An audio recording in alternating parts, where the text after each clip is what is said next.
Welcome to Dwarven Forge Live. This is the Wildlands Survival Guide episode 10. Episode 10. And I didn't realize that it's the Wildlands Survival Guide because it's a test to see if we can survive it. Because I also didn't know that's what it was until we were too deep. Honestly, we're getting a little ragged. we're powering through, but it's we're deep in the wilds here. But luckily, we've got reinforcements. As tonight we have with us from where the heck are you? You're out in Utah, right? You're in Utah? Colorado. You're close though. Colorado. It's really close. Because I was thinking of our friends at Die Hard. This is we got Crystal Sully, the monster maker extraordinaire, is here with us. Woo! Hello. I'm so excited to be here. I'm so excited to have you here and finally be able to sort of show all the things you've been working on. Before we start grilling Crystal with the really hard-hitting questions, I don't know. What do we have any updates, Chris? What's going on in the world? Not in the world. Forget the world. What's going on in Dwarven Forge land? You did just send out the actual update, right? No, we're waiting on a couple of updates for the update. So, well, there's the update. Yeah, so the update on the update is the update's coming out. I'm gonna send it out midstream when Mace comes in here. She's gonna give the all clear signal, and I'm gonna send it out. Okay, so let's not talk about that stuff yet.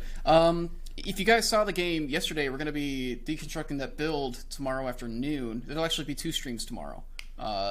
Double stream day. Yeah, because we're not streaming enough. You know how we were just talking about how this has been wearing us out. We're gonna do a couple double stream days in the last week. So. Yeah, unless people don't want to see the build, we could just skip the breakdown. But no, hey, we got it. Yeah, we did big 4x4 swamp build for last night, which was really fun to wander through. And we'll have some lights so you can actually see it. It was hard to see last night. And I don't know, do what we did with the Wyverstone Peak build, where it's just taking it apart, showing off how the things work, talking pieces, and just pretty low key stream. Yeah. There's a lot of that.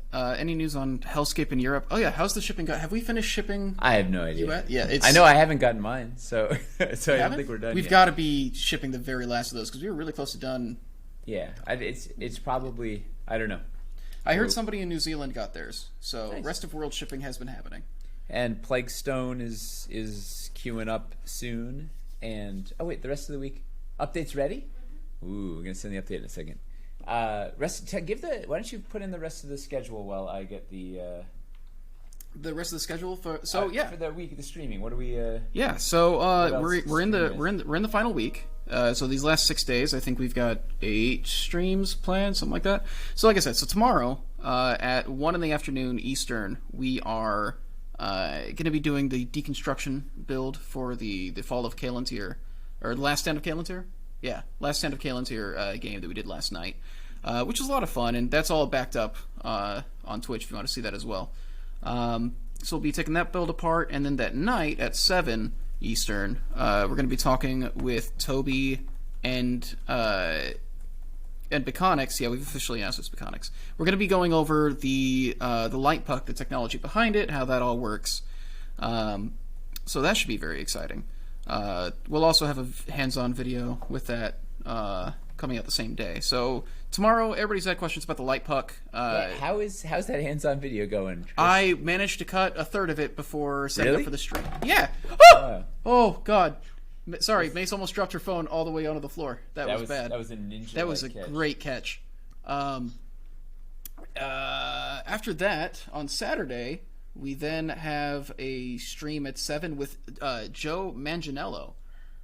So that's going to be exciting. I'm not entirely sure. I think, is it going to be just kind of a free-form conversation? What are you planning to talk about Joe with? DM tips, terrain building, and who's got better abs, me or him? I hear you also have a fun little adventure kind of plan. Spoiler alert! It's gonna turn into a surprise third live game, one-on-one session. Don't let him get wind of it. All right. And then on Sunday, we're actually going to have a more Europe-friendly stream. It'll be happening at 1 Eastern because we're going to be. Are we announcing? Have we already said who we're talking to? We have.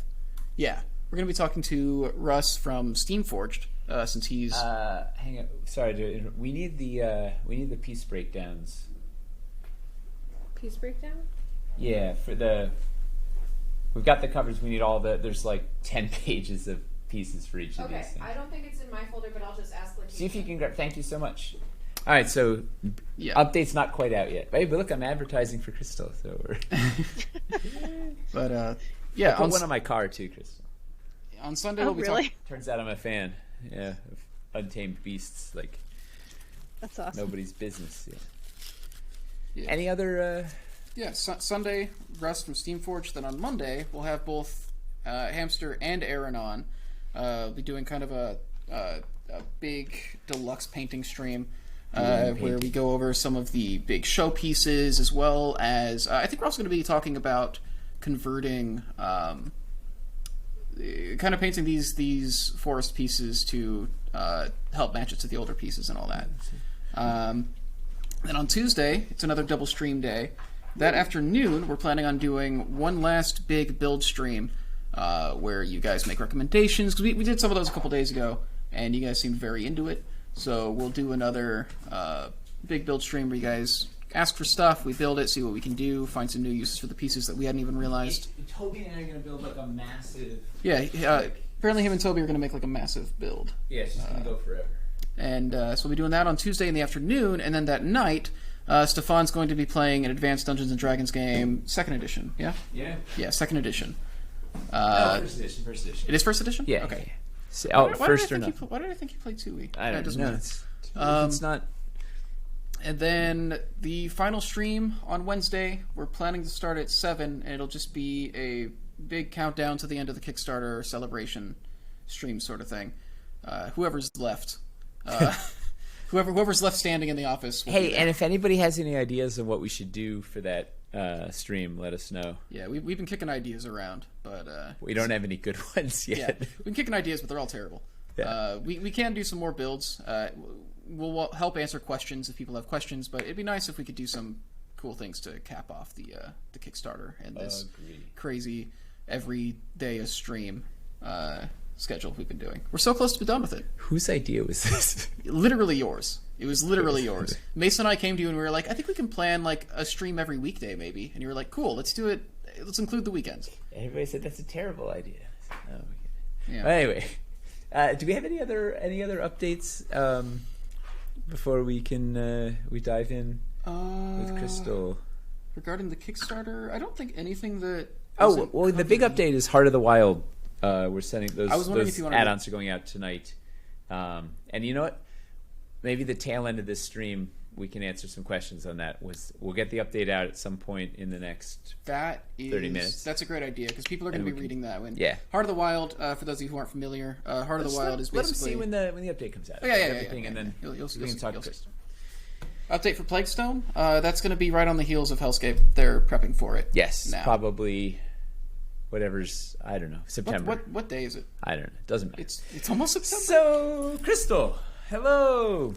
Welcome to our newsroom here, where we just talk about updates all day. So can you tell everybody who are you? How did you get here? Why do you exist? What is life? Well, you're muted. Oh, you're muted. How did we lose her? We had her. Yep. Okay, there we go. Oh, okay. There we go. That's a lot. Oh wow. Yeah. Okay. We start with how about just who are you? We really are unraveling on stream. I know, right? Well, my whole person as an artist. No, I make monsters. I work for a bunch of fun projects, companies, and I get to do what I love every day, and it's amazing. I do some stuff for like Wormwood, Die Hard Dice, who are in on this campaign as well, which I'm super excited about. Those dice turned out awesome. Well, they're the ones that connected us at PAX, whatever that was, PAX Philly Unplugged.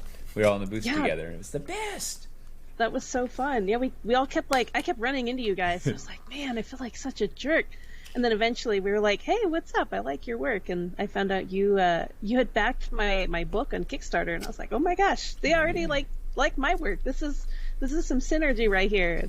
And we all hit it off. I now play I play Magic, not when it's Kickstarter time. It's been a little tough, but normally I play Magic with my 8-year-old son every night, and we each have a Crystal Sully dragon mat that we battle it out on. It's just like, it's pretty awesome. That's so cool. That is so cool. That makes me happy. But too. yeah, that was really fun. I remember on the spot you sat down with me and we were like discussing, I guess not sat, we were standing in like a corner of the booth and there were crowds of people around and you were telling me about this some of these creature ideas that you had. And I was just like I was like, I have an artist trapped here. I'm like, we got to get her on this. We got this project. We got like, yeah. I need like, and I was just like, Dwarven Forge like wants me on board. This is wild. And then you followed up on it. I was just like, okay, this is happening. This is amazing. right? Because at conventions you meet a lot. A lot of people talk a lot of things at conventions. So. Oh, for sure. It's like, oh, we're gonna get you on this. We're gonna collaborate. We're gonna do this and that. But no, you hit me up. I think like the week after we all came back. I was on a mission. I was like, we needed so some happy. savagery in the wild. So let's back it up though. We're gonna in the time machine here. How did you get to where you are? Like, did you did you go to school? Did a wizard teach you to do this? Like, where does your dark magic come from? A little bit of both. It was a witch. No. Yes. I went to college here in Colorado where we're at, called Rocky Mountain College of Art and Design, and it was kind of funny because when I went to college, I wanted to be a tattoo artist, and I was in the tattoo industry for a few years, kind of doing that. And have you done some tattoo? Do you have any photos of any ink? No, it's all so old. It's so old, and I was a mere apprentice for a long time. What does an apprentice tattoo artist do? So an apprentice, you sort of learn the ropes. It's almost like an like a not a college, but an education for someone who wants to be a tattoo artist. Yeah. So, and I was doing that at the same time I was going to school, so it was pretty wild. It was like 40 hours a week doing the tattoo stuff, and 40 hours a week in college, and it took me until probably my last year of college, just kind of like doing oil paintings of like naked people and the college stuff. So instead of putting ink on naked skin, you were putting naked skin on ink on the paper. Exactly. Yeah. I was oil painting naked people much every day. I did some figure drawing in college, and it was amazing, right? Like studying the human form and doing all it's like. Oh yeah. It really is staggeringly fascinating. After you get over the snickering of like naked bodies, it was like, yeah. All right, we got a big thumbs up on the update, which is good. Oh, sweet. Yeah. I'm excited to see. So you were 40 hours a week apprenticing and 40 hours a week colleging. That sounds is pretty brutal. It was pretty brutal, and it took me until about the last semester of my 4-year college that a teacher finally told me, he's like, you know what? You like your teeth and claws so much, why don't you just draw that instead of like I was trying to fit into a box that I don't think was really my thing, and I wasn't really happy doing the work I was doing, even some of the tattato stuff. Whoever that teacher was, that that guy or gal deserves a medal for it, right? That's people always say follow your passion, and it's kind of cliche and whatever, and it often just leads to disaster. But they saw the thing, right? They saw the spark in you, and are like, you've got this, like you've got to do this because there's something in there that the world needs this to come out. You've got to do that. Like, stop trying to do stupid tribal tattoos or whatever. And like, maybe they were awesome tattoos. I don't know. But did you actually did you do a bunch of ink? Have you? No, I didn't actually do a lot of like the physical tattooing, but I did a lot of the designing, which was really fun. That's fun. And specifically the Japanese traditional styles of tattoo were my favorite, and so I think a little bit of that comes through in my creature design, specifically some of the ones I did for you guys. So it's cool. How do you practice? Like, my friend's brother wanted to be a tattoo artist. We were finishing high school, or maybe it was right when he was in college, and so his older brother convinced him to let him use his legs as like practice. Oh, no. So he has all these terrible tattoos, up his like inner thighs and stuff like that, where he could kind of hide them. So, but they're like he was messing with color. And it was like, So how do you actually practice? Like, did you?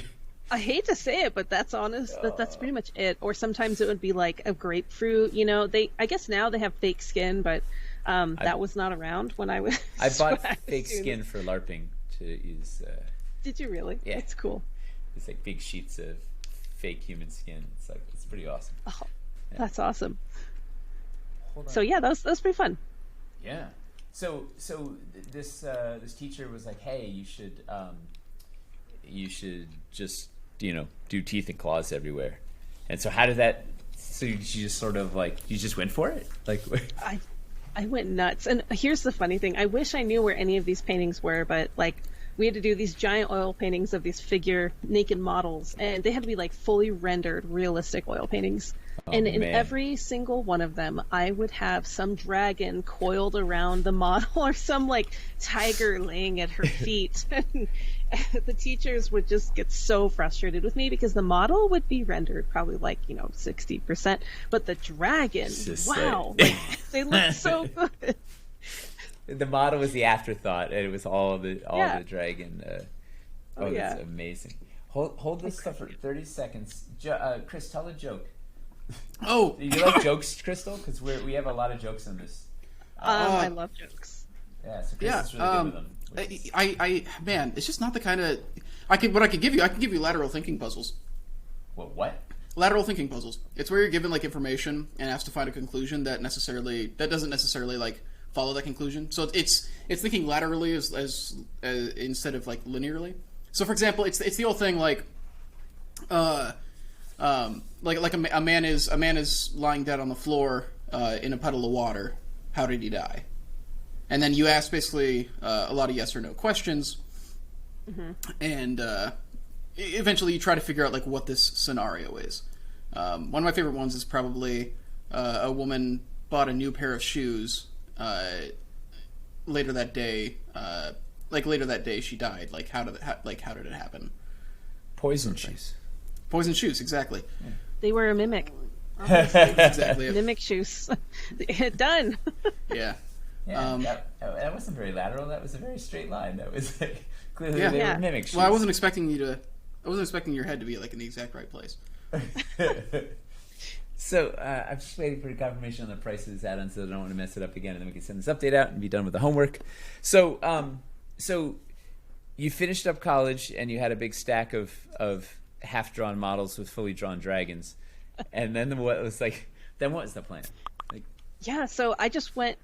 I kind of just went wild doing my own thing and making monsters, and that was my graduation show. And at the grad show, a local studio called Direwolf Digital that had just started working on the Elder Scrolls franchise in Denver, Colorado, they saw my work and they were like, "Hey, we have like an internship position that we need this exact kind of work for," and they kind of taught me how to digitally paint, how to kind of do like the concept art pipeline, this whole thing. So, and I got to work on Elder Scrolls, which was really cool. That's awesome. And you got to be surrounded by all these accomplished artists and free thinkers and sort of see how they're creating this. I mean, because the world building they do is massive, right? It's just like it's great. Epic. Wow. Which Elder Scrolls did you work on? Let's see. So originally it was Elder Scrolls Online, and then ended up being Elder Scrolls Legends. Elder Scrolls Legends, which was fun. I got to go to, back when we were living in Seattle, it was like PAX West when it was revealed, and it was cool. It's like, hey, I worked on this. This is so cool. I got to play Skyrim at work. No big deal. It was cool. And that was for research, right? For reference, like I was literally playing and like taking screenshots of like Draugr tombs and stuff because I was painting Draugr. So it was really cool. Wow. I don't suppose you know anything about Elder Scrolls 6 or its development status. I wish. And then how did you go into working for yourself from being an intern on Elder Scrolls to like being a master monster maker? It was kind of hard, honestly, because I couldn't show any of it. I still can't legally. I'm still not allowed to show any of the concept art stuff or illustration. Oh yeah. So how do you convince someone that you did anything when it's all under NDA? That. Yeah, I ended up going to like conventions. There was this one called Spectrum Art Live, is like this big fantasy convention in Kansas City, and I had like nothing. I had one painting that I had done for myself because this internship, they hired me not full time, but like full time remote after that, doing freelance work. So I only had one little painting that was my own, and it was the sightless sea monster that is in my book actually, called Gorgon, Lord of the Deep. Mm-hmm. He was this one I did for fun that was kind of like not work, and I brought it to an artist in Carlo Ortiz who looked at it. Well, he's out of here. I think he's grabbing your book. Oh my gosh. Okay, he has that's fine. He pulls it. He pulls it out of his office fairly often, actually. I think when we're in like the brainstorming, because that's what happens. Like when we're brainstorming for like what we're gonna do next, it's looking at like a lot of sources of inspiration. Oh, that's cool. So that's one. I'm excited to. Yeah, there's the book. Excited to blush. Getting ready to blush on stream. It's fine. It's fine, Nate. Just embarrass me. Ready. It's fine. Oh. Hey, there he is. That's the one. So that piece right there was like the key to me, like really diving into like doing my own like company, Untamed Beast, doing my own creatures that I liked, and then kind of collaborating with companies like with you and with Wormwood, and I just got to work on my first D&D project that it just got announced, Tasha's Cauldron of Everything, which is really cool too. Can you tell us what you did for that, or not yet? I wish. I want to so well, bad. Can you tell us how many pieces you did? So I only have one. I did one big piece for it, but I'm really, really excited for everyone to see what it is because it's really cool, and I'm just like, I'm sitting on it over here, just like, come on, give me the go-ahead. Come on, Wizards, like tease it somewhere so I can just share it with everyone. And are you working on more stuff for them after this, no? Potentially. I've been told that I am. Just waiting for the official word. I'm really excited though. Yeah, because aren't you doing dragons on your Patreon? You've been doing all these D&D dragons, but that's for that's for Deck of Many. Yeah, awesome. And they've been awesome. They did the Humblewood campaign that I got to do some monsters for, and that was that was fun. But yeah, that Gorgon piece right there, that was the one. I did have some of my work I wasn't really supposed to show in the portfolio, just because it was an artist to artist review, and she was like, yeah, okay, this is cool, flipping through, yeah, whatever, okay. And then she got to that guy in the back, and she was like, oh my god, that's so cool. Why do you not have like 50 of those? Like the other stuff's whatever, screw that. Like where are these? I want more of this. So that was cool. So once again, people seeing the spark and being like, you've got this thing, go, fanning the flames. So how about fantasy? Were you always into fantasy? When did you start playing D&D? How did that happen? Oh man. So I have collected like D&D books and monster manuals, but I only started playing D&D like 2 years ago. So I'm still kind of a newbie. I'm still a D&D newbie, but I absolutely love it. I have a blood hunter who has some fire abilities, so a fire werewolf, which is the coolest thing ever.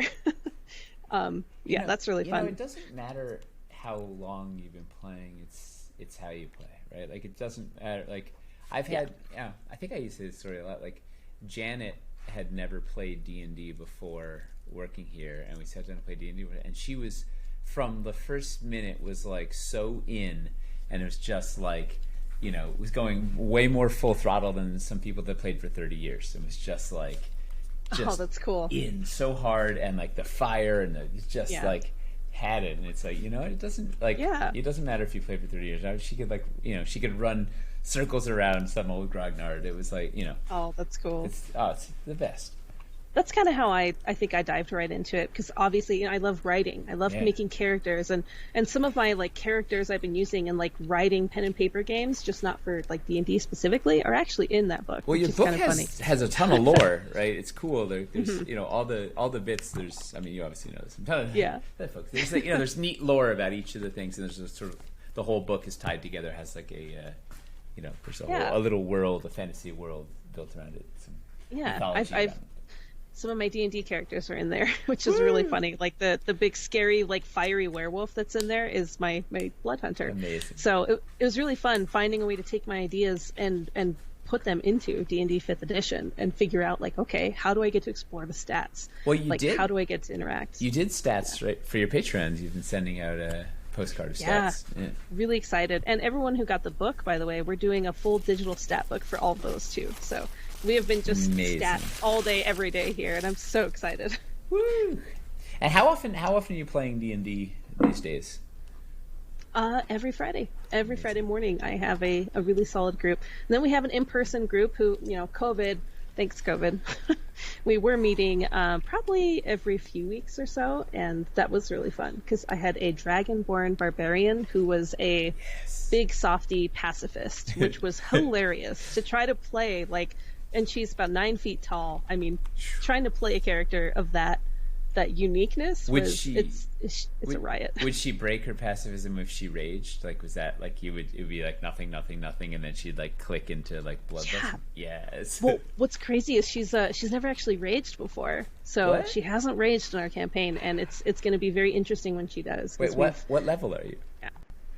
I think I'm only level 3 or 4. But you still haven't raged. That's amazing. Yeah, haven't raged, and she has to like try to put everything she encounters to sleep, or try to like knock him out, and it's really funny that her compatriots are a little less compassionate, and they'll just like kill stuff behind her back and won't let her see. It's really funny. But no, I love D&D. It's amazing. Oh, it's the best. Yeah. So for speaking of COVID, how are you surviving? You know, a lot of your livelihood was conventions, right? Like you would go, you'd have 4, 5, 6, 8 conventions a year or whatever, sell your stuff. Like, how are you managing? Like, as a working artist now without an outlet to sell stuff, like, what's that like? Yeah, it's been wild. It has completely turned my whole world upside down. Pretty much every weekend of the summer we would have been doing a convention, and that's kind of what I know how to do. I know how to, sell our books and prints and playmats. So going to an online smile all day long and wave. Yeah, smile all day and answer the same like 80 questions like, what's the story behind this one? What's the story behind that one? It's like, oh, I've got this. But how cool that's the question, right? People are like, I want to know more. This art is inspiring me. I want to know what's going on. Yeah. I think what cracks me up too is a lot of people at conventions don't really expect that there's like this huge world of lore behind it. So I feel like I always surprise people when they ask me, when they're like, well, what is the story behind this? And I'm like, okay, I'm going to just break it down because it's really cool. And then, 30 minutes later they leave with a whole bunch of prints and everyone's happy. I got to talk about my creatures, my world. So no, it's been really interesting getting used to it. In a way, it's been a blessing in disguise because I've had the opportunity to work with like you all, you awesome folks at Dwarven Forge, which normally I don't usually take a lot of client work during this whole spring and summer because I'm just doing shows. So I have to like tell people no and block out my schedule. So has been Can you awesome. not call us client work? Because it just sounds so like client work. Yeah, can't we be collaborative work? Yeah, we like allies aligning to like. I like that. Yeah, to destroy the forces of boredom. Yeah. Like we're. Yeah. It really is collaborative with you all, and I mean, not to rag on any of my clients who are not Dwarven Forge, like Wizards of the Coast, where you get an art order and you submit the rough and then you submit the final and then it's approved and then that's it. I feel like with you all it did feel collaborative. Oh, it was 47 rounds of changes. just a few. But it was awesome because it also pushed me to keep exploring different avenues instead of just going with the first thing I liked, which is usually what I do. It's like, okay, this pose is great. This anatomy looks good. I like the shape of this thing, and we're just going to call it good. But it was really fun going back and forth and changing it all. So before we just talk about all the how are you surviving? Like you have your Patreon going, right? Can we blast a link to her Patreon? I've actually got a link. I put it in. I'm on your Patreon. That's why I know it. So you do like these cool time lapses each week, and you send out some postcards and whatever. What else do you have? You put up a store, right? Yeah, we put up a store. We are.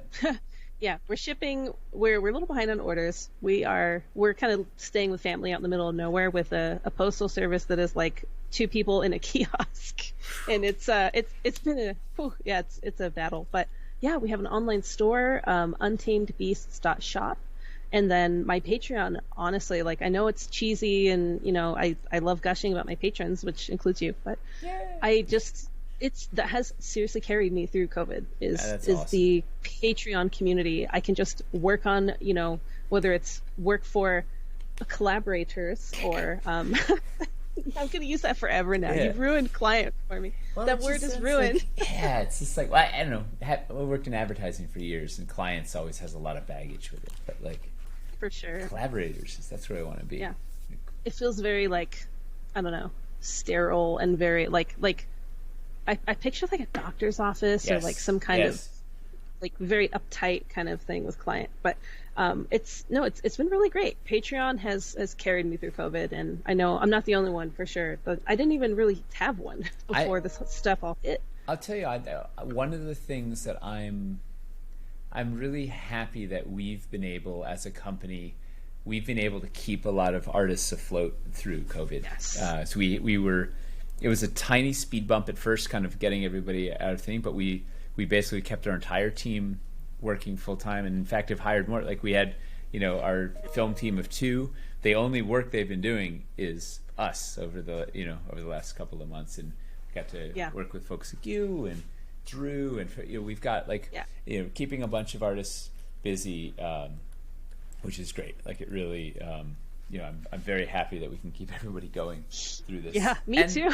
And it's worth it. Now all of our backers are keeping us going, so we can keep all these other artists going, and it's a great cycle across the board. Yeah, and I am excited. Every time I tell patrons about the Stormforge project or friends or family, I like to tell people, like, when you're backing these projects, like, you are directly supporting the artists who worked on the project to continue those collaborations. And I think that's been, excuse me, really awesome. And I think at one point for a few months there, I was only working on Dwarven Forge stuff. And that was really fun. There were so many fun things. Well, let's talk about that a little bit. So, and I just sent the update out. So, yay, homework is done. Now we can start drinking. Let's see. We can talk. Let's talk about the Wailuli first. So do you want to show? You sent us all these cool. I actually have a Wailuli time lapse queued up. I can throw it to you right now. Tape, as it were. There we go. Oh, I'm excited. Woo. There we go. This is Wailuli Archer. So this is you should record this on your tablet as you go? Yeah. So I work on an iPad Pro in a program called Procreate, and Procreate automatically creates a time-lapse video of everything I make, which is amazing for, tracking hours and stuff like that. But it's even better because then I get these videos for every piece I make. So I thought, this would be really cool to send them. And it's awesome. If Felipe uses Procreate too, and so does Nina, and that's awesome. Yeah, it's a big popular one. And so what's your process? Like, so I see sometimes it jumps back and forth between 2 images. You have you have sort of a pencil sketch under it, and then you are sort of inking over it, or? Yeah, so I think because I was, I don't know, I don't like the term classically trained. I was trained with pencil, paper, tracing paper, and that was my process. I like to translate that digitally. So I like to do a really rough pencil sketch if I'm working traditionally, and then I take tracing paper and I do a really detailed ink drawing over the top. So I kind of treat this the same way. I'll do a bunch of different thumbnails, and then, we'll go back and forth. I'll kind of ask you okay, well, which kind of pose do you have in mind? And you'll tell me, okay, this one, but with these changes to really, and this is one of the things I like about working with you is you tell me no, push it further. I want this really, really feral and dangerous, really savage. I want to be afraid of these when I see them, and it's fun that it pushes me out of my comfort zone and it gets a better piece, I think, ultimately in the end. And so that's when I get to jump into this great detailed line art. Is I get to it's like my tracing paper over the rough sketch, which I turn the opacity down so I make it kind of see through, and I do kind of like inks. I feel like if I had an ink pen on my table. Oh, I love this blood war paint. It's just awesome. Well, what I like, that was fun. What's fun, for the process with you, one of the things I enjoy is you usually focus on the head first. You're like, let me kind of crack the head of this thing, right? Because the head kind of drives a lot of the personality. So we kind of talk about, hey, what's this thing supposed to accomplish? What's this whatever? And then, do you have the bust? I'm going to the face one right now. Yeah. So I sent them everything as we were chatting. I have 8 different time lapses in here. Amazing. So you start with okay, we're gonna look at these were-tigers, but they're gonna be Shadowfell, they're gonna be dark, the thing, and so you sort of play with the head, and then when we kind of figure out some of the personality of the head, then you do these gestures. You do all these loose gesture drawings that are almost like scribbles to the untrained eye. Yeah. Sort of, it feels like you can just get the dynamics, and it's and that's so fun because then you kind of know the personality now. You're trying to find the what's the thing doing, and it's really, I don't know, it's neat how you can just you can change one little thing and the whole energy of the piece changes. And it's the best. What I like, I tinker a lot at this stage. I tinker a lot at all stages because it's really hard when you commit to the thing in physical form. Like once you start sculpting, it's really hard to change, like the pose or anything. So it's much easier for you to copy paste, do it, whatever, and explore a whole bunch here, so that we can do it once and do it right. I love that, and that's kind of how I treat my my digital work. That like in Procreate, there's a lasso tool, which if I was working with tracing paper, I would cut parts out and I would kind of adjust them or warp them or erase and redraw and then kind of repiece it together like Frankenstein's monster. So the Savage, well, you do that, right? So you get a head that you kind of like, and then you plop it down on the rough sketch. So we have a head there, and then you can kind of like put it on and see how it it turns into on the thing. It's a bit different, but I like finding I think in the face we see a lot of the personality come through for any monster, and I don't know, maybe other people think this is unusual, but for me it's a face and the hands. Really, I think hands are so expressive, and those are some of the first things I try to nail, along with like the basic line of action. And this piece is a good example of that, because I redid this pose a lot and redid this pose. Look and at the redid leg, just keep, yeah. And the proportions too. I at first was like, okay, let's give them these really long, beefy legs with, big muscular arms. And then as I was doing this, I felt like it sort of competed with the face a little bit. And I felt like the werewolf shapes and animal shapes I like are very top heavy. Yep. So almost like silverback gorilla. Like you have these really muscular forearms and upper arms, and then the mane on this one too. But I felt like the legs should be muscular, but maybe not like a 9 foot tall, like really lanky shape for this one. So, well, that was, we talked about, all the adjectives were primal and feral and savage and, just like, and so like gorilla is a great thing to work on, where you just look at that and that thing is just going to rip you limb from limb, which is like super fun. Do you remember any the challenges with the were tigers? What was like when you're in Wailuli town? What else were we? Do you remember? I think what I remember is getting the arms just right, because a lot of times when I do my work, like for my book and stuff, it's always just 2D, so I can, if I have to, I can kind of hide something. But I know with these, I had to keep in mind every step of the way. I was like, wait, you have to see every inch of this. So while this pose might read from this angle, if it gets turned and the mini is looked at from the back or from the other side, I need to make sure that that's going to be just as nice of a pose. So I remember this is how we had this one originally, where the arm was back and like kind of waiting to just swing it forward and strike.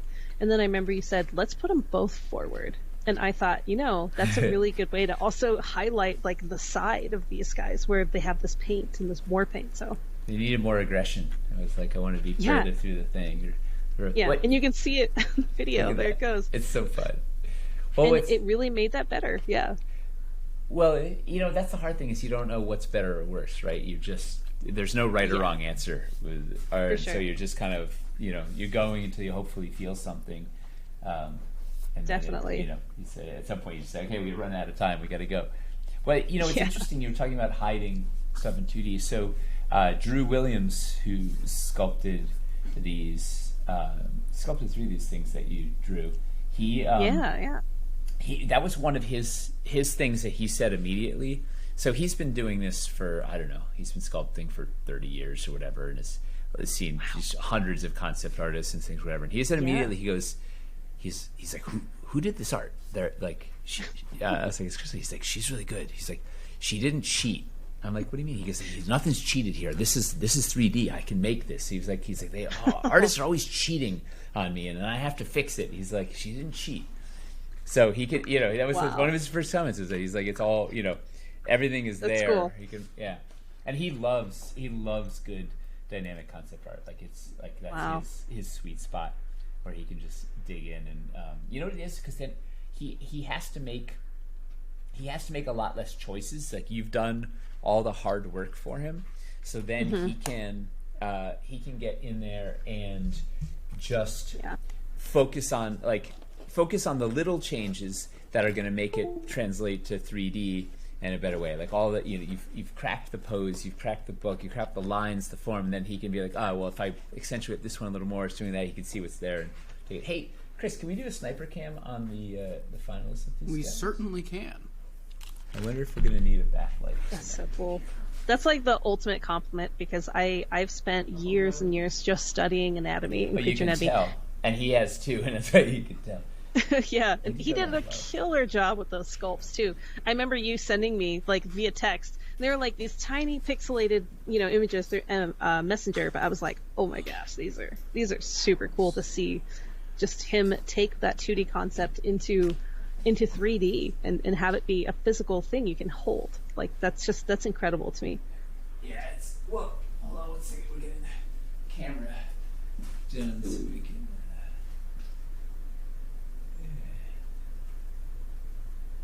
I'm excited to see these. I'm watching on the stream. Luma Cube. Do we have? We charged them last night. There should be. Yeah, something to give him a backlight so we can actually see. Where did they get put? Well, so he. Cool. What was it like? You've never had your work turned into miniatures before, right? I've done one other project. But it was like I designed baby dragons for a big Kickstarter that had like.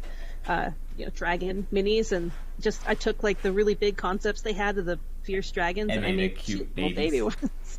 But that's about it, yeah. Because it's like, what's it like seeing it translated into, seeing it translated into 3D? It is an absolute treat, and I would love to do more of it. It's like taking my work and then elevating it into a whole new thing that is like it's not just my work anymore. It's a collaboration between a sculptor and it's just a piece of art and it's incredible. Wow. That's so cool. So, well, we can definitely have to do some more because this is so fun and love how these popped up. Oh, got all the blood. That's so cool with the arm wraps too. These are some of the best looking minis we've had, I think. Yeah, for sure. Really, so good. It's been a great matchup. And it makes me really glad too that your art direction was what it was with like let's put both arms forward to really get that forward pose. Like if I had my little Dragonborn mini in front of that, it looks like that creature is about to collide with someone's miniature. Let me get a regular mini. Yeah. And that's the exact pose that I drew. Like that's so cool to see. Oh my god. Just gonna geek out over here. It's fine. He's out of here. I'm still here. Don't worry about it. He's grabbing some minis. He's on his way back in. Don't worry, folks. Oh, good. Here we go. You get to hear me geek out about. Oh, I see. It had to be his mini. I get it. Yeah, like see who's gonna win. Oh wow! So that's a standard size mini. So that guy is pretty big. Yeah. That's awesome. Yeah, they are. That's about how I pictured him too. Like I feel like werewolf size. Yep. I know that seems like the right weird. Yeah, mythological creature has its own size, but love that. So fun. All right, so let's look. Wow. I would give my Dragonborn barbarian a run for her money. That's for sure. Yeah. I bet they probably, if they stood erect, they'd be about the same height. Yeah. So let's look at the wyvern next. So the Crimson Claw wyvern. So this was. Do you remember what the directives? What were the? Do you want the time lapse for it or the mini? Yeah. We'll start. Wait, hold off 1 sec. What were the? Do you remember what the? How did we start on this one? I can't even remember the. Sorry, it was like okay. Oh, you know what it was? Yeah. I was like, I want to do. If a regular wyvern is a T-Rex, I want to do the Velociraptor of wyverns, right? I want a smaller, faster, smarter wyvern, like a really fast hitting one that's like super hit and run, maybe venomous, like crazy, built for speed, right? It was all speed, speed, speed. I went really fast, fast, fast. I just kept saying the same, like, just make it faster, faster, speeder. So that was like, how do we make like a crazy, a cool, whatever flying thing? Do you have, Chris? Do you have the head concepts? Did you send just the finals, or do you? I have the. Let's see. I haven't dropped. I just have the like looking at the time lapses. It looks like I just have the cool final. Exploration. I mean, we explored a lot. Like it was really. We did. And while I love all of the creatures that we worked on together, I do think the Crimson Claw Wyvern is my favorite because it just, once that head design like came to life, I the whole thing was in my brain. It just, I could see it. I had to get it out. The head is like was bonkers. Like it was really. Wait, Let's see, I have my files here as well. There's so many files for each one of these. I know. Oh my gosh, it's amazing though. That's how you get the best stuff. I think is pushing through a bunch of concepts. Yeah, I've got 2 images of the wyvern, and then I have the 1 time lapse that I see. Hang on, I've got. I can drop the rest of them into this drive folder real quick. Yeah, or I can Slack them to you. What's fastest for you, Chris? Either way, Slack is the most direct. I'm sorry, go again? Slack is the most direct. It's, the least steps. Fun fact, wyvern comes from the same root word as viper. That kind of makes sense. Yeah, I mean, they're basically just flying. They're basically flying snakes. Very fitting. That's the body language I wanted to go with for the head and neck specifically, is some kind of snake coiling in a tree, just ready to strike. So we got 1, 2. Alright, these ones are uploading here too. I can't wait for this table here with the Wailuli and the human minis to just slowly get bigger and bigger with the other monsters. Okay, so let's go here. That's some more. So these are some. This was the head we go to the other one first. One. This is label number 1. Is that head 1. All right. Because that was the head we went with. The one that you should. Okay. Yeah, I pictured it kind of like, what would it look like, the Master of the Skies, if it was grounded for, a minute or 2. It's kind of fun seeing all the different concepts because these are so different. It's all over the place. It's just shape language. And this was very Velociraptor with, I wanted to give it really muscular legs. What if the claws are like a big thing? And yeah. Basically put wings on a Velociraptor dragon, sort of. Oh, then look at this. But guy. I did like your feedback on this one, where I think you said, let's make the legs smaller, as if almost like it really just isn't grounded, hardly at all. Yeah, it's all about flying. Yeah. And funny enough, that was, they faced this guy in our first live game, which was a couple weeks ago, and it was just like flying a bazillion. It had like 120-foot movement speed. It was absurd, right? It was overstated, whatever. And it was like they just couldn't get to the end. The dwarf managed to catch it with 2 grappling hooks and ride it and crash landed it, and then they finished it off really quickly. But it was in the air. It was just like absolutely deadly. And as soon as they got it onto the ground, they're like, okay, we got this now. And it was like it's sort of exactly what we were talking about. This is a cool one too. It's been really cool. Kind of seeing everyone react to the creatures in the games. It's just that was the color again. Color.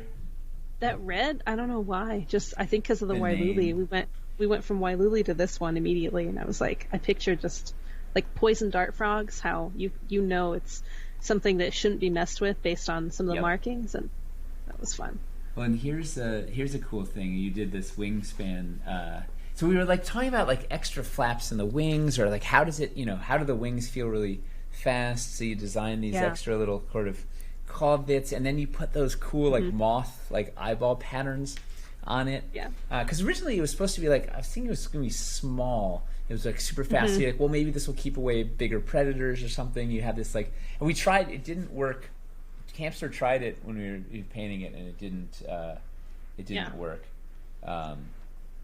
He was yeah, I don't know. It couldn't. It didn't. There's for whatever reason it didn't pan out. But it was a cool. Oh yeah. Inspiration. Maybe it's a different variation. Who knows? Yeah, exactly. And then this. Well, what I really thought was fun about this one here when we did this, and are we talking about the piece that got revealed last night? Not yet. We'll get there. Okay. Well, that ties into this, so we'll be very excited. Oh, here's more stingers. All right, there's the stingers. So this was we spent a whole bunch of time looking at stingers. There's 3, and then I got 3 more coming for you, Chris, too. Oh wow! So this was actually the final. That was the final stinger. Let's go back to. I just sent you 3. Let's see if they're going through. They're opening right now.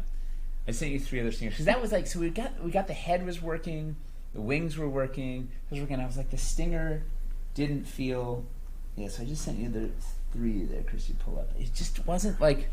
Well, we'll see. You know, it needed to be fast and thing and feel special and deadly and I don't know. It's like, how does it deliver venom and? Yeah, which was really fun to figure out because I feel like my job as a creature designer is basically I'm a problem solver and a puzzle solver, and it's like how can I make this as cool as possible but also really functional for the reason why it has this adaptation in its environment. So the stingers were really fun. Yeah, stingers were a key bit. So that was one of the designs. It was kind of like the can opener, and then we had like a then we had like a really traditional scorpion one. It didn't feel special enough. And then you had this one. Oh yeah, it was like a hook. Yeah, and then go to the one you had before, Chris. I had to show the 3. And what was cool with the final one is it felt aerodynamic. It felt like they could also use it to steer a little bit. It has like it's kind of like a fin. So it was just like it was another thing I gave her. And this was a her. So far, the Wailuli were female, and this wyvern was female. It's very interesting. Yeah, I love that. The gender was very clear in all of these. Like I don't know. Each one for whatever reason had its thing.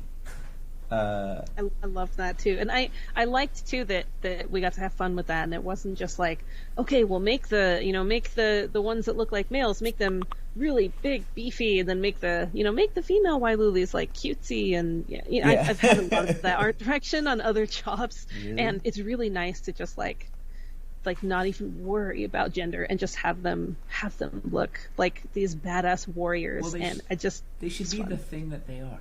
That makes sense. Yeah, exactly.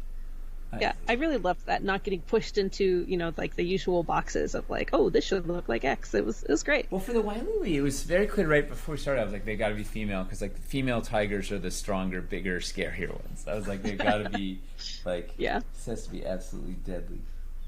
That was really fun. Chris, I just sent you poses. Okay. This is a fun. Let's make a new monster live on stream. Yeah. Oh, dude, that's it. Can you design a mega deer? Ooh. I actually did one time when I worked at Direct Digital. I made a saber moose. It was a saber wolf moose, and I made it into like a logo. It was pretty cool. I'm not gonna lie. It was a predator, but it was definitely a deer. So this was really fun. These were the 4 sort of initial pose sketches. Once we had a head, we had wings, we had a stinger, we had general body feel. We didn't even talk about. We'll talk about the head details in a sec because there were some really crazy, some awesome choices you made in the head. And this was like you were trying to find ways to make it the stinger attack. Like it's all these poses are kind of diving, attacking, moving, flying poses where the stinger is like it's making a big deal of stinger because if you're a wyvern you would be attacking with your stinger because it's like it's got this terribly deadly poison. And at first we were exploring the diving poses, I think. So Chris, I just sent you 2 diving variations. Well, it was only a matter of time. We have people asking if she can design a unicorn in chat now. I have been really wanting to. I've done all these dragons and every other mythological creature, but literally everybody wants a unicorn. Come on, man. Literally everybody. Literally everyone. That's all we're hearing about. Oh, it's too bad that I hate unicorns. No, that's the mythology is that I hate. Every day, Nina asks you to sculpt a unicorn, and you won't let her. I'll make a unicorn that you like.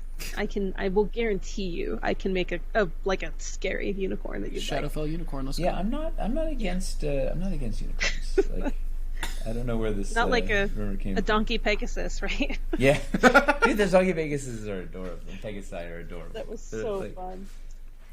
Sorry, so now we've got this is the diving pose that we did with the tail up, and then the what was the other diving pose was like tail down, because it was really awkward trying to figure out how would the thing fly and then actually sting and whatever, and then eventually we jettisoned that, right, and went with this was I got a cool pencil, the rough pose. Yeah. All right, just sent you the rough pose. And what was it? How was it like trying to get a thing that could fly and sting and feel like it was moving? Like how was it trying to crack all that? It was a tough challenge, but it was really, really fun. It was like solving a really awesome puzzle, because I wanted to capture the moment, which I think ultimately we did with the final. Wanted to capture the moment where it just like changed direction and is about to like lower its wings to capture a burst of air, and that tail's right about to just come through its prey and just destroy it. And capturing it's a lot of things, a lot of details. And I kept I changed everything you can see in the time lapses. It's like little tiny adjustments, making sure just the pose looks nice and make sure that the anatomy works too.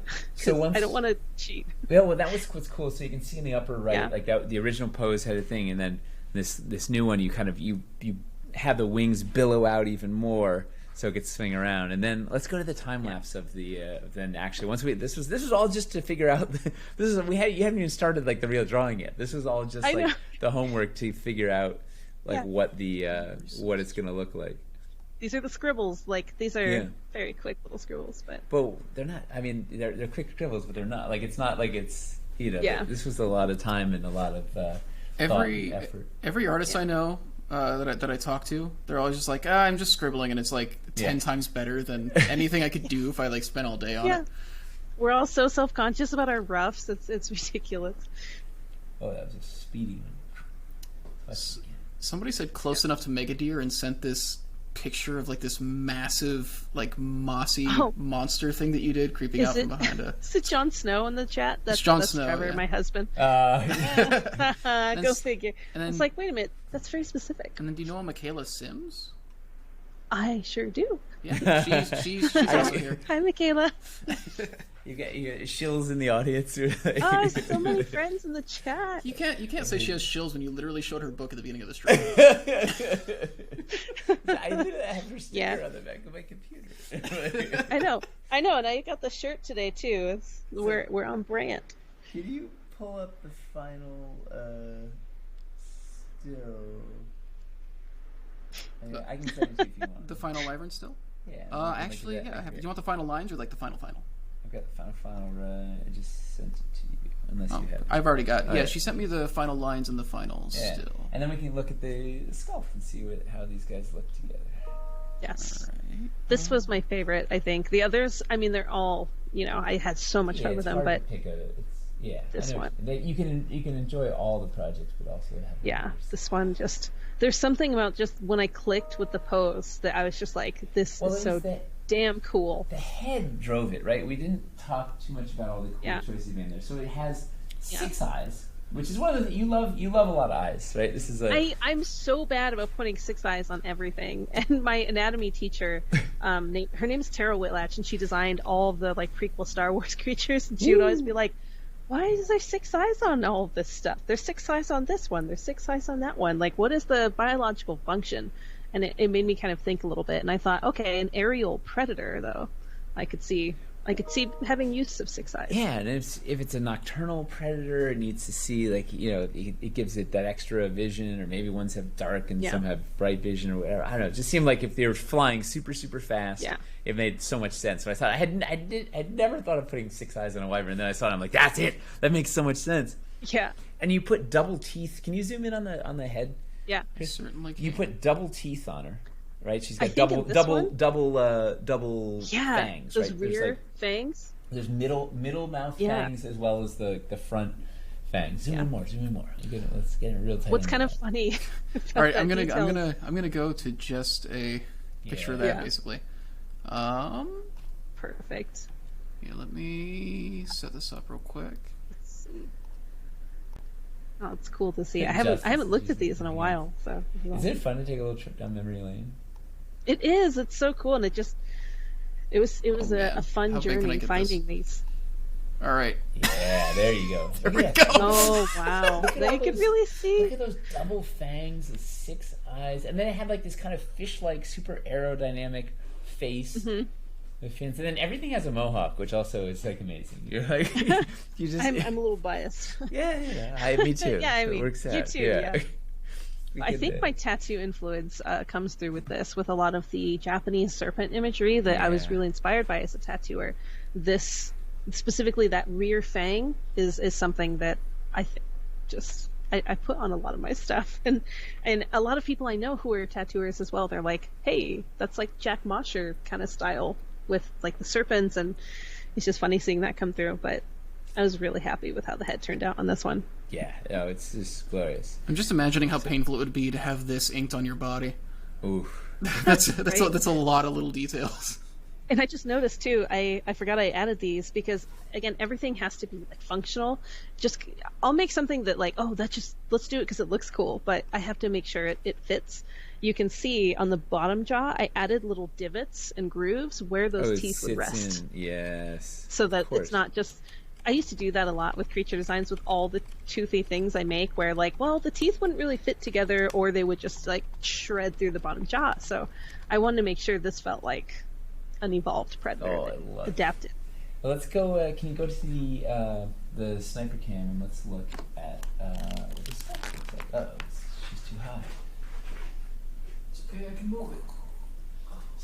So Drew had just an absolute field day. This was the original. Oh, I freaked out when I got that photo. You sent me a whole bunch of photos of her completely finished, and the paint job too with Hamster. that red. Oh. Yeah. Well, it was like, it was a really tough, and Drew, I put him through hell on this one. Like, I really, I just had him keep tinkering with the wings, and just like, keep going back, look at the drawing, like, look at the, there's the kinetics in this, and the, the jaw, and the whole, like, there was a lot of, really made him work on a lot of the videos to really try and capture. And then, of course, he had the challenge of having to make it castable. So, like, unlike the Wailulu, this is a really complex piece for casting. So he's amazing. So he can look at this, and this was for each wing is a piece, the tail is a piece, and one of the legs. He got the tail fin. Oh, that's so cool. 1, 2. To help with steering. 2, 3, 4, Yeah, 5, you have to have that. I love that little note on the art. Something. So I'm such an anatomy nerd. You are, but that's what makes you special. Like, because the stuff just makes sense. It's not just making it look cool. It's like, well, that was the thing.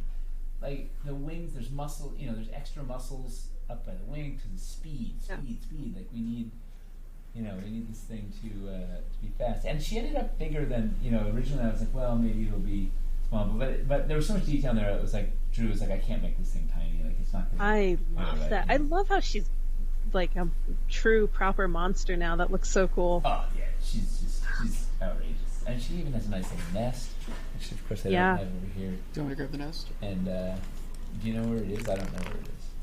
I had it before we moved everything. He really accentuated the ends of the claws on the wings, like more than I did in my drawing. Yeah. I love seeing his flair and his creativity come through. Well, that's he'll take the special. lines that he gets excited about and really, push the stuff, because he can't do you can't replicate it 100%. For sure. In like, it's just not it's not possible. So here's the someone in the chat. It's got a mohawk. Sure does. So he takes the lines. He takes the stuff he can work with in 3 dimensions and pushes it. He did a phenomenal job with this. I cannot wait to have one on my desk. I cannot even tell you how excited I am. That'd be amazing. The dueling, this is the only one in existence right now. We have a couple of unpainted ones, but this is the only painted Crimson Claw Wyvern in existence. That's so cool. Yeah, I'm terrified every movie of like, are we going to break it? Is it the thing? Yeah. She's so gorgeous. Yeah. I love that you went with that red too. Oh, that makes me so happy. Yeah. See, I'm just like geeking out over here because I saw the photos and then when you had it in the game, but it's better in hand. Like there's nothing, it's hard to. Yeah. Like, I don't know. Just seeing in 3 dimensions. It's really enhancing did a beautiful that's job cool. with the. He did try the eyes at one point, and it wasn't reading, and like messed around. Mm-hmm. Yeah, it's He still got the 6 eyes on it. It looks amazing. yeah. Oh, it's And he got the really, wing anatomy. That's This is a great. fun. That's cool. So let's talk about the last one. So here, I'm not going to show the miniature of this last one because we have Russ from Steamforged, who sculpted it, is going to be on Sunday. So I want to have something to show when he comes on. But Well, I'm gonna have to tune in Sunday. yeah, and we showed her last night, but it was pretty dark. You couldn't really see anything. So let's go. Oh, wait, Chris is looking for the nest. Pull up. Let's see if I let me pull up. Some I'm so art excited. preemptively. Yeah. Does anybody in chat have any questions for Crystal while we're waiting for Chris? I keep restraining myself from saying hi, everyone. So many friends. You in can say chat. hi to all the friends. Hi, Justice. Hi, Trevor. Dude, Justice is awesome. Yeah, Justice is great. Michaela's in there too. That's amazing. I think it's all sunshiny. So many friends. All right, so this is gonna be fun. Griffin asks, how long to draw a piece? I guess it really depends on the piece. Some of these, as Nate well knows, some of these only took Okay. But 15 hours, and some took a lot more. there's a pretty bad storm started, and it blew one of the windows open, and there was a lot of rain coming through. Oh, wow. Did you hear that? no. Yeah, so got that thing, and just check the other windows, make sure they're not gonna. All right, so we're shifting to dragon mode here. Yeah. So, totally. and this was early on. Some, when people heard that you were working on this, they're like, "Uh-oh, there's a dragon coming." People were like, "No, Yeah. no dragon." But yeah, there was a dragon. That was, I don't know what's dragon do. I just sent. Well, I sent you. Start with stills. I sent you 1 and 2 of the head. Got Started it. with in head world, and then. It's interesting. Looking back at these, I missed some of the things in the very first. I miss. Oh yeah, those It's regrets. cool to go back. Yeah. So this was the first. Is that the spines on this head are fucking. Ooh, I must swear. Oh, Sorry, I hope my kids this aren't was watching. my They're favorite so sketch perfect. I did. They're like Yeah. yeah, and that I know I nose- love the wyvern one, but this just as just a sketch. Yeah, the burned off nose. So the idea is, she's a green dragon who's been in the Shadowfell for 2,000 years, and has been turned into a shadow dragon, body corrupted, and so you did this really cool thing where like the nose is sort of just melted off, decayed off.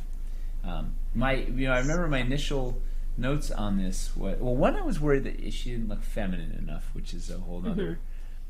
What I don't know what that is, but like It was like the sleek look. I think yeah, you it was wanted. like and Yeah. like she needed to feel insidious, and she was like this sneaky, conniving green dragon shadow thing, and this was like a brawler.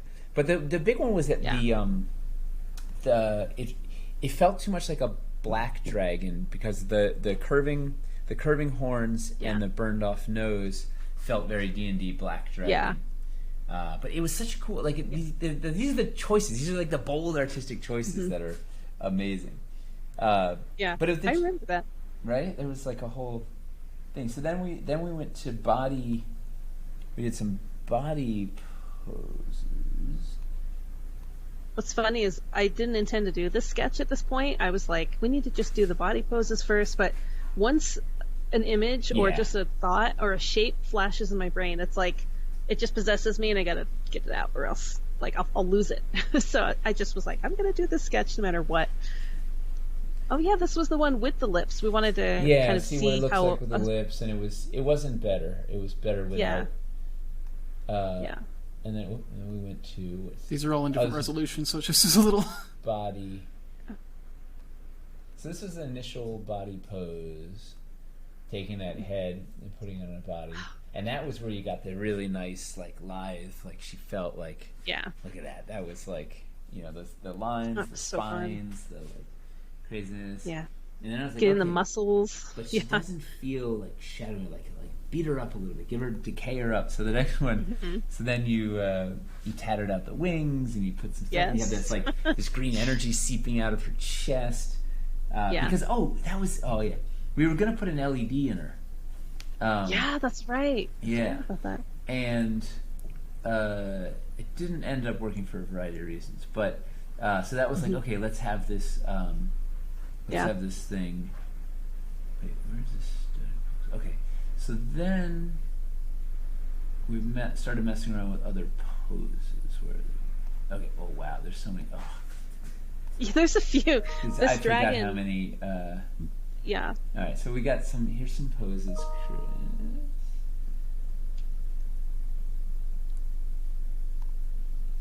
This is definitely basically this is what I do in foam, but we were getting to do it in pencil. You were doing the work, and I was just trying to go in 1,000 different directions. And it was like, so these were a bunch of different poses, trying to be kind of sneaky and attacking and dynamic and whatnot. Trying to keep those so loose, which is really hard to make them detail oriented. Yeah. So I have to time myself. Okay, 5 minutes each, and then move on, or else I'll sit there and just make each one like a finished, polished little piece. And then, so this next one, I just realized this was the first. We're going back in time here. This was the first thing you sent with some dragon ideas, I think, right? That was. Yeah. These were, or maybe this was after the first. I don't remember what it was. This was early on. Yeah, these were next. Because you can see number 2 on that previous one. Number 2 was, I think, number 2 on the last one. So these were the slightly more refined ones. These were the heads. These were initial heads, and I was like, no, it needs to be sleeker and more corrupted, and whatever. And that's what got you to the melted nose, cool spines, place. So then, this one I spent the most time on for sure, but it was so worth it. All right, let's see which order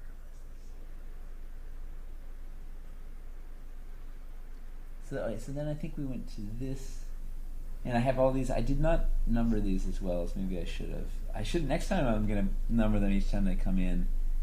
It's perfectly fine. Yeah, I'll number them better. I'll be 1, 2, 3, 4, and then the next set will be 5, 6, 7, 8. Like a normal person. Next time when you sculpt something, do it with the intention of streaming it all later. Yeah, definitely. Silly me. So then we did an exploration on the pose where she was kind of up. You had this kind of twisting tiger. I feel like you were looking at a lot of tiger anatomy. Yes, yeah. 100%. I use big cats for all my dragons. It's kind of my cheat code there. So you found some reference of a tiger sort of leaping, and then we're just playing with how is she pouncing? Mm-hmm. I don't even know what. Because I think I kept the little sketches up on the top there, and those were the 2 that you liked. So I think you said to find a way to mix them a little bit, and then this, And then this was making different iterations on that to try to find the line of action. Because originally it was sort of like a circular shape like that. But I think you said that for the purpose of the miniature as well, it would be easier to have it go backwards. So that was fun. Yeah. It's fun playing around with. It's like they're digital action figures for me. I will select their limbs and I'll just pose them around like it's a toy. Let's move this one up a little bit. Let's bend this forward. So this was the final. We ended up not twisting her and putting her in this. So I just sent you the one that has color on it. Yeah, downloading that right now. And then. Oh, that one was really fun with the twisting body. Yeah. But then the twist was too much, and then I don't know. It was we were going all over the place. Yeah, it was fun. And I liked this one too because I thought for the way of, it being a miniature, the tail would help counterbalance with the one leg up. Yeah. Well, that was the thing when we get to sculpting, actually trying to make it sculptable and balance and yeah, exactly. So then we put wings on her and then tattered up the wings, which is the next one I sent. Yeah. Yeah, I wanted to make sure I did one without the wings because I figured Drew would need to. Yep. Or was it Russ did this one, right? This one. Yeah. Yeah. So Russ, I was like, he's gonna need to see, what that whole hip section looks like because I made it really unique. So I wanted to have the 2 versions with and without the wings, with that green glow. Yeah, that was cool. And then this was just for fun. See, this was the. This was. This is where it was supposed to have. She was going to have LEDs initially, but it became manufacturing-wise, the factory was like, "You guys are out of your minds!" Like, because it was fun. There were like 3 chest LEDs and a head LED, and it had the snake through the whole body, and it had to go all the way up to that one back leg that was touching on the thing, and then have to be sculpted up base, and it was like, it was going to be a mess. So I haven't seen that before. That's great. Yeah, that was trying to sort out where like. Yeah, how are we going to illuminate this dragon? They were like, okay, let's just we'll make a dragon and paint it cool. And that's cool. Yeah, it was a lot. She turned out great from what I could. Yes. We'll have to see on Sunday. Yes. So, do you remember any other specific challenges with doing this dragon? I don't know. It's all. I think it was just there's so many. So these types of dragons, I saw a few people in the chat asking about the differences between wyverns and dragons, and as a anatomy kind of geek, it's really tricky when you go from something that has 4 limbs to a hexapod, which is something that has 6. And that's always a challenge for me, usually just when doing dragon art at all, but with this specifically, having it being a miniature as well, and then having the wings, and it was just a lot of different limbs, and each thing really needed to be unique and awesome and stand out on its own, but also had to read really well from far away as one item. So that's really that's the challenge, right? It has to read on the table. Can you go back to the previous sketch without the one without the LEDs? Yeah.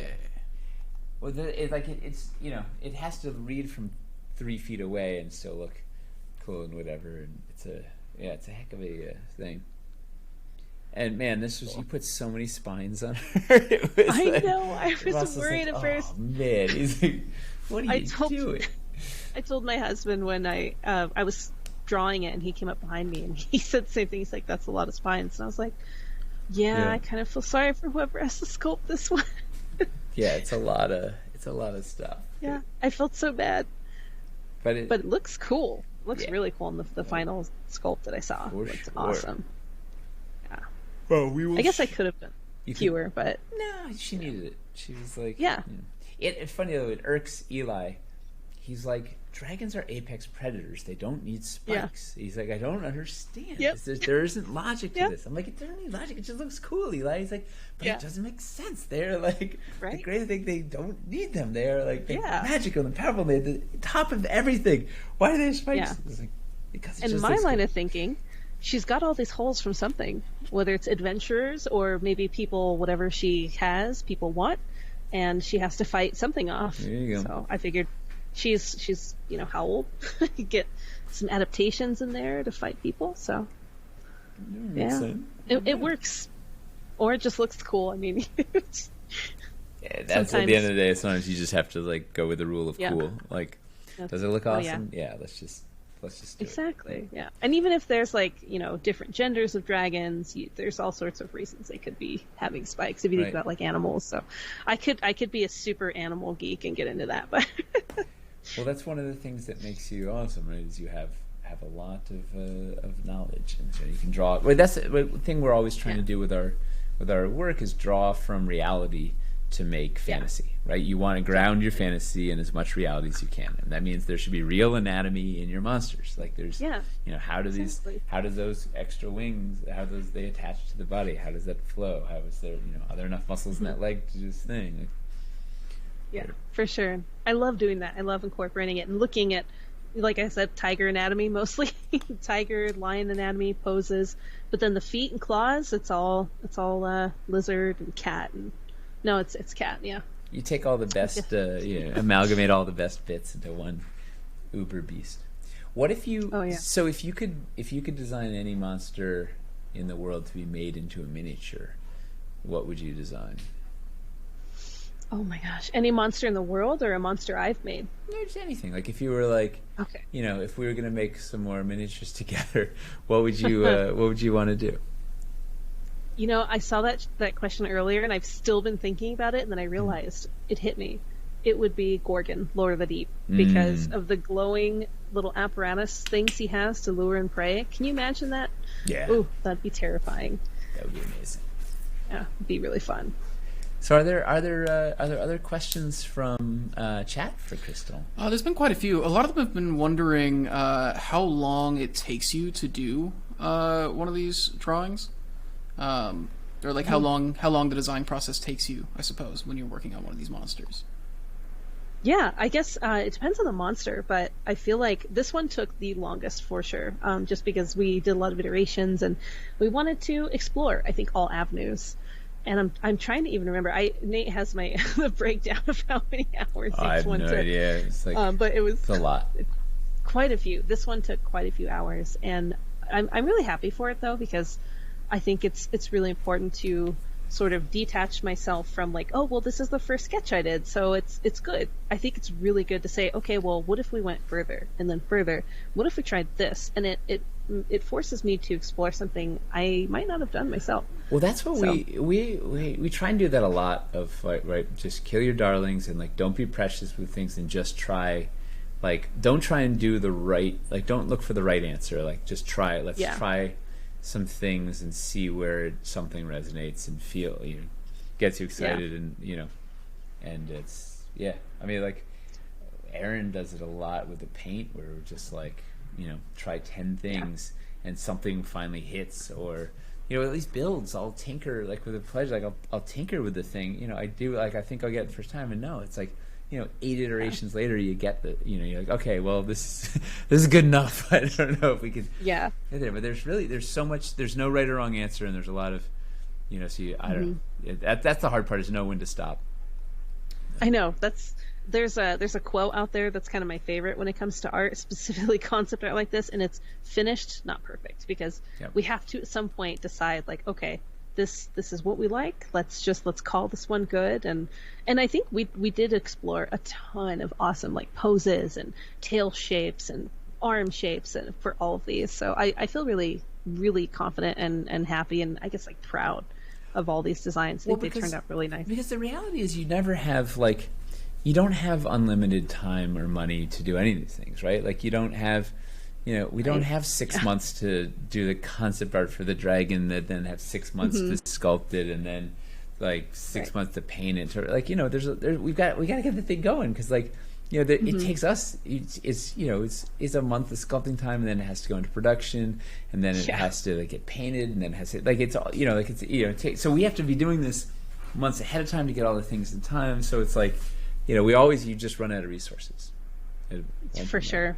Or Jay is like, you have to stop. You can't spend any more money on concept art. Like, you just have to make the thing. Like, just go. Like, like, let's just sculpt this thing. And I think they turned out great. Seeing the sculpts has been, wow. It's so cool seeing, like, my 2D work, like, something. It's a tangible thing that you can hold and you can look at from all angles, and that's straight up magic right there. Yeah, I think that's so cool. No, it's really it's cool. Like, one of the amazing things about doing what we do is you get a tangible thing at the end of it that you can hold up and be like, wow, look at this, is like this is a thing that's made, and they can hold it and show it to people. And I don't know. There's something about, I like analog. We can't mount it on a wall, but we. I will find a way. Just trust. Yeah. No, I love that. And I collect. I'm newer to miniatures, which I feel kind of like a traitor to my Dwarven Forge. You friends, find your way to your things in your own time. Yeah. That is like. Yeah. Everybody has their path. Oh yeah. Yeah. But it'll be nice that my first, like, miniatures, that I have one mini of my little Dragonborn character that someone gave me, one of my patrons, Chopper. But these will be my first, like, miniatures that I have, and I think that's going to be kind of special. It's like, well, I did the concept art for those. That's really cool. It's going to be really cool when they sit up on your desk or your mantle, whatever it'll be. And you know what? This collection is going to grow year after year. We're going to have to add some more monsters to the lineup, because it's been unbelievable on this end, like getting to collaborate with you and create some beasts and some fun spins and some on existing base, and then turn them into things. I don't know. And I don't know, are the backers, are people excited? Have they been enjoying these minis? Yeah, people have been. Is this should we continue doing stuff with Crystal? I think they seem very into it. A lot of people, there actually are a lot of questions about the process and everything too. Oh, that's awesome. There's Alaska Slacka says their kids are watching and they're really excited about it because they love drawing dragons. So Alaska seeing all these. Slacka, didn't they just send us that amazing picture of Dread Hollow? Was that Alaska? I think they did, yeah, because they won a giveaway on stream a couple weeks ago, and then opened it with their kids. And yeah. I think their kids, what did it say? Like, Daddy, when I don't want Santa to bring Legos for Christmas. I want Santa to bring Dwarven Forge. Yeah, something quote like that. It's like adorable and terrible for the poor parents. But the best. That's so cool. Yeah, they sent pictures of them opening with their kids the giveaway that they won, and it was really. Oh my gosh. Yeah, we live for these moments. Seems like a resounding yes. Cool. They want us to keep collaborating. Everybody's saying yes. They want us to keep doing it. Neophoria had an interesting question that kind of builds off of something you were talking about earlier. They're wondering when you. So you talked about how you base like your dragon designs off of cats, basically. They're wondering what exactly you do or what process you use for pulling traits from animals to apply to these mythical creatures. Yeah, well, it really depends on the creature. So for like the dragon here, we wanted to make sure she really did feel and look like an apex predator. So I figured, I want to go with something that's very muscular and very lithe, and that was kind of Nate's direction as well. So I figured there were two that I was really interested in. That was lioness and tiger for sure. So I basically started. What's the difference between a lioness and a tigress? Yeah, so lionesses are very sleek. They are more built for speed and longer bursts of hunting and running, versus tigers they have a lot more bulk in their muscles, because I don't feel like they do as much of the like long range, like galloping, across the plains after their prey. They do more of a like crouch and immediate quick burst to get their prey. And I don't know, I'm a planet Earth like total obsessor person too. So watching these predators hunt, I try to just make comparisons in my brain and think, okay, well, a tiger looks like this and hunts like this, and I think that's kind of the flavor I want to go for this dragon. But sometimes like the Crimson Claw Wyvern, that's like a whole different thing. That's lithe, quick. So it's not going to have this huge bulk of muscles. Like even just the body mass of this dragon here is way bigger than the Crimson Claw Wyvern, because I wanted something aerodynamic and light, something that like you're not outrunning that. It's you're kind of done for. Not even a monk. It off. Yeah. Yeah. You can't even. Wyvern is outrageously fast. I think we broke the stream because we spoke its name and it summoned the Kraken Hunter. Because Krakens are kind of scary, as they are, but I thought, well, what would eat the Kraken Hunter? And I saw someone ask in the chat, what's one of the most like absurd things you've put on a creature design? And I gave it a goose's tongue. Straight up goose's. Have you seen their tongues? Geese have like serrated teeth on their tongue. It's terrifying. It's scarier than any monster. Perfect for this guy. Like, it looks absolutely. I've seen is giraffe tongues. I've fed giraffes in Africa, and they're like really long and purple and sticky as can be. They're so slimy. Yeah, it's like that weird, like. Yeah. But yeah, that was goose tongue. That's pretty awesome trait. It's a goose tongue. So sometimes, like if you're a creature designer, an aspiring creature designer, look in places you would not expect, because that's sometimes where I find the coolest stuff to throw into these that makes them unique. It's you never know where you can draw your inspiration from, and that's how you keep everybody on their toes. All right, well, we should wrap up so I can go to sleep completely selfishly. Crystal, thank you so much for hanging out with us. This has been it's been awesome, and I'm really looking forward to doing some more. Seems like our viewers might be excited about that too. Hell yeah, me too. And I'm looking forward to being on the other side of a pandemic and maybe being back at conventions and hang out in a booth together. I know, right?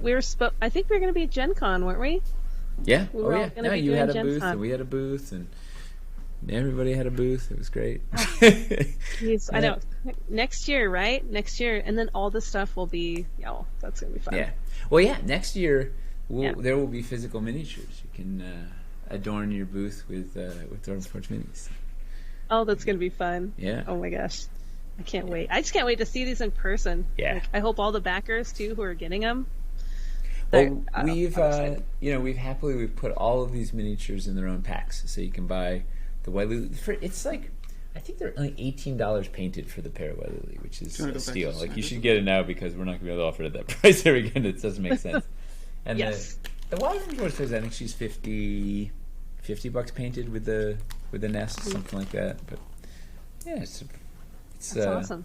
Yeah, they're out there, and we've the dragon will be in her own pack, and yeah, so you can snatch up these cool minis, and until September 2nd.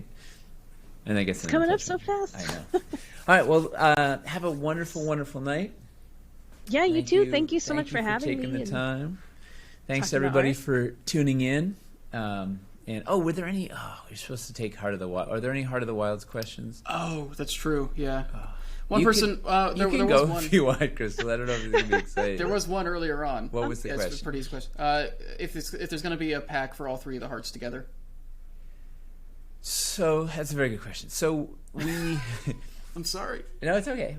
So we just released the Heart of the Wilds add-on packs tonight, which are these big, all sculpted add-ons. So it's no terrain trays, it's no dice, it's no miniatures, it's no anything. It's just sculpted terrain, sculpted floors, mostly bread and butter pieces. Not a lot of no drift stones, not a lot of MacGuffins. So they're basically all the core building stuff you'd need that are super repeatable. They work great if you've got Dread Hollow Forest already, or if you're buying one of the mega pledges if you want to build it out. And what we're going to do is we'll ask at the end of the Kickstarter, we're going to send out the survey about would you like grids, or would you be interested in buying things with no grids, the terrain trays, battle boards, water mats. We're also going to have a question on there, would you be interested in a pledge bundle that was all three of these together? And if there is significant interest, then we'll add a pledge level in the pledge manager that will be all three bundled together. Basically, adding pledge levels right now, this close to the end of the thing, we couldn't add them as pledge levels right now, and in the pledge manager, so I don't know. So we'll see if there's interest, and then we may offer a bundle if there's enough interest, or maybe we offer it as a. I don't know. The bundles end up. It's more complicated in fulfillment than it should be, but yeah, that's neither there. Let's see if people are interested, and we'll go from there. Anything else, or can I go to sleep? People wanted to know a rough footprint. I think before, did you say it was 1.5 by? You say it was 1.5 by 2 or something like that in general, but it's not really made. It's not made to an exact footprint the way that Explorer was. The forest is about 1.5 by 2 feet, a little more roughly. The mountain is a very similar footprint because of the escarpments. And the swamp is a little harder because it has no negative space, but it's about the same. The swamp one is really neat. If you take the Sorrow Isle pledge and then you dump all those swamp pieces in there, you can get a really densely packed 4x4. Speaking of densely packed 4x4, tomorrow at 1 p.m. I'm going to be walking through that 4x4 swamp build from the game yesterday, too. Ow. Nice. I hope you can get some sleep before then. Me too. I don't remember what's happening tomorrow. Other than that, you've all been going pretty hard. Yeah, this is where we want to be, though. We want to be at a place where we're trying to just get as much stuff out before the end and give everybody what they're looking for. And stuff we've shot more videos today. We've got 13 videos in the pipeline, which will hopefully be rolling out over the next couple of days. You got to go because you have to cut the light pucks. I'm probably just going to stay here and finish cutting that one before I leave. Yeah, and then. We can have that one up ready tomorrow. And then I had another one, so I stopped working on another one that was almost done to do this one. So maybe I'll have 2 of those ready tomorrow. I don't know. Yeah, we put the dwarven work ethic in being a dwarf because. Is it work ethic or is it a lack of planning ahead? No, it's work ethic. Well, this wasn't lack of planning. This was COVID had us so far behind that we couldn't. We were just backed up on everything because we were waiting on prototypes. Speaking of the and concept art. Yeah. We were waiting on concept art. But I was. In your defense, I was making a lot of changes. Go to the sniper for a second. I want to show this. We didn't get to see this well in the game last night. But this was so Toby programmed this neat. This was the sequence from last night's game. This is the Dwarven Light Puck with the Codex Vault on it. So then each time they fired off a MacGuffin, we could shut down one of the quadrants. Where to go? Shut down one. That's cool. And then this was the big. Everything shuts down. And the world is going to end. Cool implosion. Oh, I loved that last night. I was freaking out. It's fun, right? So and then cool. Dragon comes out. I think this was her vanity glow.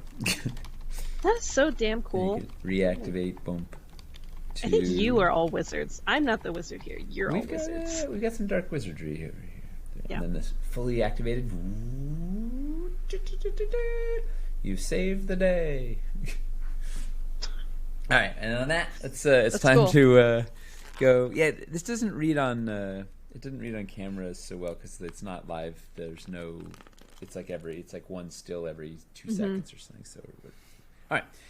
Good night, everybody. Thank you, Crystal. Thanks for having Can't me. wait to see you again in the real world, much less in the Yes. digital world here too. Thanks for all the support. Thanks for tuning in. Be safe. Get home safe. We'll see you tomorrow at 1, and then again tomorrow at 7. And at 7, the guys Biconics who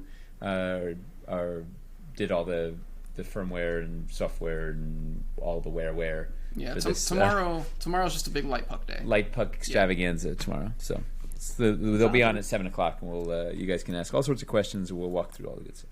Yay! Thanks, everyone. Thank you. Good night. Bye. Bye.